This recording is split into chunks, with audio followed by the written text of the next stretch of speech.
What it's about is finding, I suppose, what visual impairment is all about, and exploring what it's all about, and trying to devise some kind of culture, some kind of stage language that reflects our experience in a way that perhaps can overcome problems, but also be creative, embrace the problems. The aim of setting up a workshop exchange between the group and other performance practitioners was to discover if input from certain disciplines could expand and solidify ideas within the group. Experts in katakali, contact improvisation, Laban, physical theatre, eurythmy, aerial and acrobalance work, and sound beam were invited to join the project.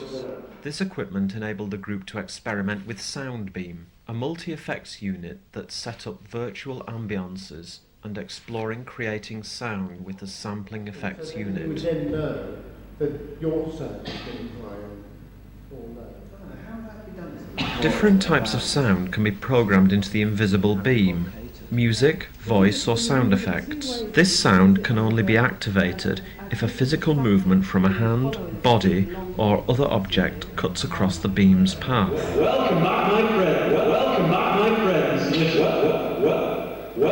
To blind and partially sighted people, any sound at close proximity triggers instinctive caution, because that sound signals the presence of an object to be negotiated. To be able to interact with sounds through outer space without physical objects present was a very liberating experience. I've learned how just fascinating visual impairment is, having been sort of sick of it in many ways for a long time, and sick of having to engage with it in ways that I don't really want to engage with it. I really like being able to find it interesting and rewarding, being able to sort of work with it myself and with other people to actually discover more about it and share and compare experiences in a practical, physical sort of way. The group discovered that the invisible beam could be felt along, and in this way it could act as a general guiding instrument. It could be used to demark for the blind performer parameters of performance space on stage.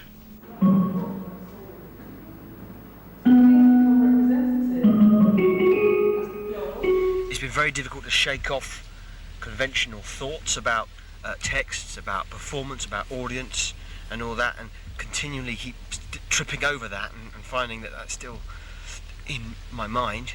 But when I have managed to shake that off and work just on about what I am and what we are as a visually impaired group, and sharing what our similar experiences, that's when I think it's kind of worked. We're all coming from very different backgrounds as visually impaired performers and very different life experiences. It's a good opportunity to explore whether that has our life experiences and different experiences of visually impaired people affects the way that we work creatively. I began then to wonder around the question, is there such a thing as a theatre of the blind, and can a language be developed, a stage language, in the same way that deaf performers over the years have developed a very strong culture, or theatre of the deaf, or deaf theatre, whatever you like, whatever the correct way is.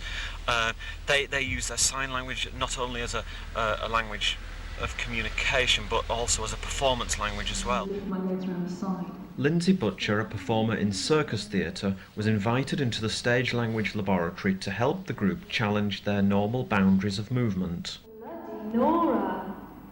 So I'm kind of in a handstand, but it's not. Initially, she introduced acrobalance work, starting with counterbalance postures, which encourage the sharing of weight. See, now you moved your legs then, didn't you? Yeah. You could try and do it without. Then the group learned how to lift each other into their arms and across their shoulders. These basic positions went on to illustrate that with practice the body can become a human climbing frame, providing balance and hanging points that can then support flying positions or large pyramid shapes. Lindsay also introduced the group to aerial work, using slings and a harness suspended from the ceiling. Aided by this equipment, the group hung several feet from the ground and swung or twisted around. By being airborne, movement was not impaired by the fear of contact with unseen objects. Through this work, the group learned to take more physical risks, and that anxiety around movement came as much from being an adult as it did from being visually impaired. Early on. Sometimes it just takes certain impairment-specific groups to break off, like the deaf culture has, to explore their own thing, because I think that there's a lot that disability theatre or arts can't offer generically like that. People say always you shouldn't ghettoise, but of course we're not ghettoising. But yeah, like Maria says, you have to be thorough and on your own, so that you can. Other things get missed when it's all disability. exactly. Theatre groups, it's just loads of disabilities. It's all kind of try and pay lip service to all of them, which is fine and very laudable. But corners get cut. That is true. Yeah. There is a lot that gets missed, and there's a lot of, I think, beauty and kind of